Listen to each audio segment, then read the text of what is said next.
कि एक एक वोट जो है लालटेन पर बटन दबा करके अवध जी को भारी मतों से विजयी बनाइए और देश का संविधान और लोकतंत्र को बचाइए।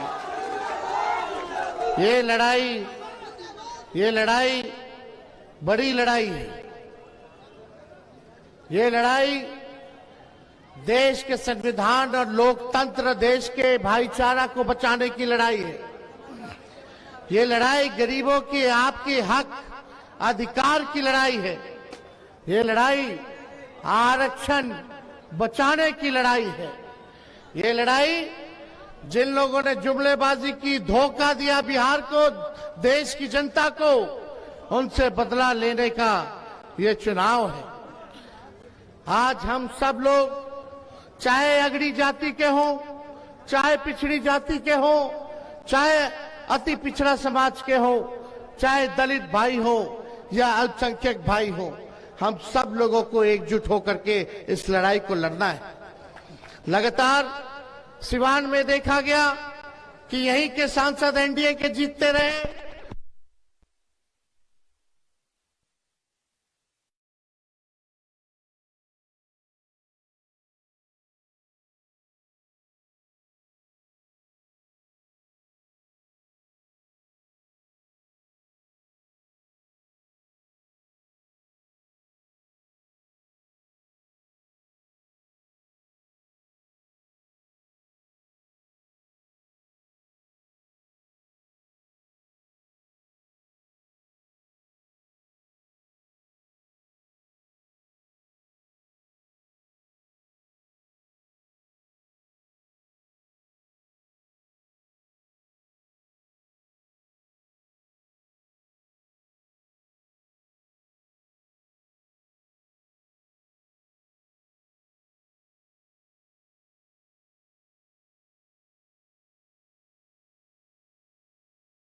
साल से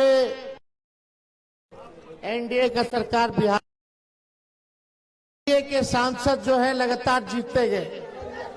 भाई सुन लो बाबू, सुन लो। 17 साल से एनडीए का सरकार बिहार में है, मात्र 17 महीने अगर छोड़ दीजिए तो। 10 साल से प्रधानमंत्री एनडीए के, सांसद एनडीए का, राज्य सरकार एनडीए का, भारत सरकार एनडीए का। लेकिन सबसे बड़ा जो मुद्दा है बेरोजगारी का है, गरीबी का है, महंगाई का है। इस पर प्रधानमंत्री जी, मोदी जी कुछ नहीं बोलते। 14 में आए थे, उन्होंने कहा था कि सबको 15-15 लाख रुपए खाते में देंगे, 2 करोड़ नौकरी देंगे।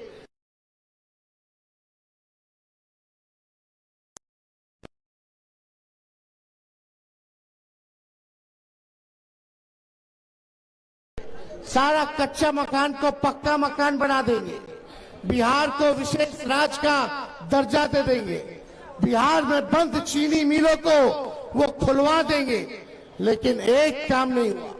बोलते थे गरीबी खत्म कर देंगे, बोलते थे महंगाई खत्म कर देंगे, लेकिन एक काम आप बता दीजिए जो सिवान के लिए मोदी जी ने किया हो। कोई काम सिवान के लिए मोदी जी ने नहीं किया। और आप सब लोगों को ये बताना चाहते हैं कि जब हम लोग महागठबंधन की सरकार थी, 17 महीने में 20 में हमने वादा किया था कि 10 लाख लोगों को सरकारी नौकरी देंगे। उप मुख्यमंत्री बने, सत्ता हमारी आ गई थी 20 में, लेकिन 5-6 सीट को बेईमानी से हरा दिया गया, सरकार नहीं बन पाई। लेकिन जब नीतीश कुमार जी हम लोगों के साथ जुड़े, 17 महीने रहे, तो हमने जो वादा किया था उस 17 महीने में हमने काम करके दिखाया। 17 महीने में 5 लाख सरकारी लोगों को हम लोगों ने नौकरी देने का काम किया और 3 लाख प्रक्रियाधीन करवा करके आए। जो अभी बहाली निकलना निकाल नहीं रहे लोग।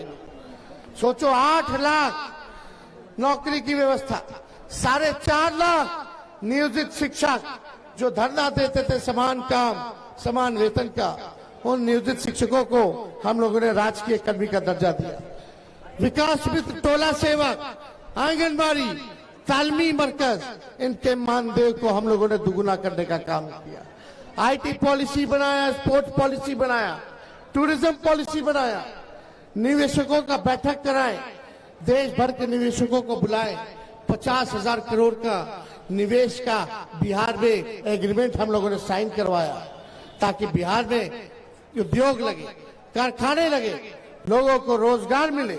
ये काम हम लोग कर रहे थे, लेकिन चाचा जी पलट गए बीच में। अब चाचा जी पलटे हैं तो हमारा पूरा सम्मान है, बुजुर्ग है, उनका सम्मान है, था, करते रहेंगे। लेकिन अभी मुकेश सहनी जी भाषण दे रहे थे कि उनका विधायक के बीजेपी वाला खरीद लिया। हम तो कह रहे मेरे चाचे के हाईजैक कर लिया, सीएमए के हाईजैक कर लिया। आप देखिए आज क्या स्थिति हो गई है।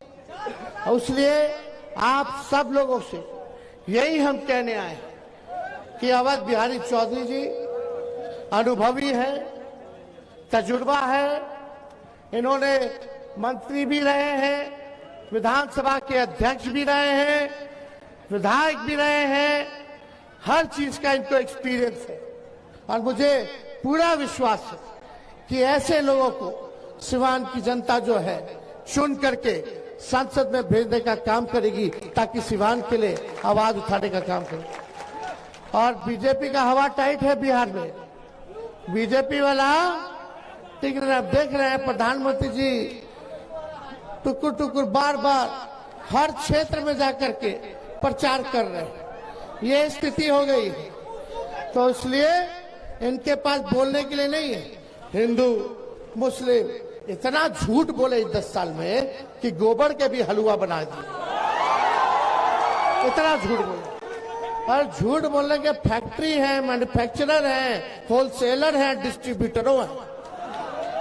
इन्होंने जिंदगी भर झूठ ही बोला है, लेकिन इस बार काट की हांडी बार बार नहीं चाटती है। 10 साल हो गया, देख लिए, अब सरकार बदलेगा और बिहार से ही परिवर्तन का लहर पूरे देश में इसकी शुरुआत होगी। ये यहाँ कोई व्यक्तिगत किसी से कोई मतभेद लड़ाई नहीं है, ये वैचारिक लड़ाई है। और इस वैचारिक लड़ाई में सब लोगों को गोलबंद होने की जरूरत है। एक खेमा संविधान लोकतंत्र को खत्म करना चाहता है और दूसरा संविधान और लोकतंत्र को बचाना चाहते हैं। भाजपा का हर एक नेता बार बार कह रहा है संविधान खत्म कर देंगे, संविधान खत्म कर। कोई माइकल लाल हमारे बाबा साहब के अम्बेडकर का लिखा हुआ संविधान को खत्म नहीं कर सकता। हम सब लोग देश के लोकतंत्र भाईचारा को बचाने का काम करेंगे और हमारी सरकार बनेगी तो हम लोग आने वाला 15 अगस्त को, जिस दिन हमें आजादी मिली थी, उस दिन बेरोजगारी से आजादी दिलाने का हम लोग प्रक्रिया शुरू कर देंगे। पूरे देश भर में 1 करोड़ लोगों को सरकारी नौकरी हम लोग देने का काम करेंगे। 1 करोड़। बीजेपी वाला क्या देगा? प्रधानमंत्री कुछ आके बताए कि कितना नौकरी देंगे? क्या बोल रहे हैं? मंगलसूत्र ले लेगा, सबका संपत्ति लेके बांट देगा। बताइए, ये प्रधानमंत्री का भाषा है? अरे बताओ, किसानों का दुगुना क्यों नहीं किया मोदी जी? काहे फसल कटनी हो रहा है, सही दाम क्यों नहीं मिल रहा? काहे 1-2 फसल पे एमएसपी है, उस पे भी नहीं मिल रहा? हम लोगों की सरकार आएगी तो 10 फसल का एमएसपी हम लोग तय करने का काम करेंगे। हमसे जुड़े रहने के लिए हमारे YouTube चैनल को सब्सक्राइब करें और नई वीडियो की नोटिफिकेशन के लिए बेल आइकॉन को दबाएं।